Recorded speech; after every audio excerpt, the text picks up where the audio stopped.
Baigā dilema. Interesanti būtu zināt arī citu viedokļus. Tagad mēs parasti aicinām fermerus pļaut zāli saulēcīgi, jo līdz šim mēs esam pārsvarā redzējuši nokavētu pļāvumu un sliktāku zāles kvalitāti nekā gribētos. Bet tagad saskaramies ar vienu citu problēmu.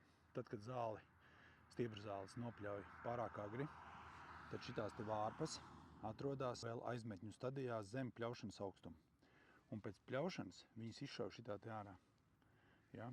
Un tad tas otrais pļāvums sanāk sliktākas kvalitātes, jo šitajos stiebros ir vairāk kokšķiedras, nesagramojamās kokšķiedras, un arī raža visticamāk nav vairs tāda, kādu mēs gaidījām. Tagad kā būtu labāk darīt?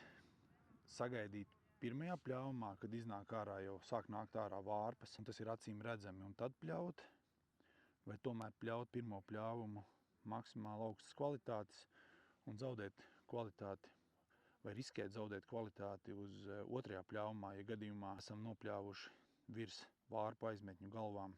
Kā jums liekas?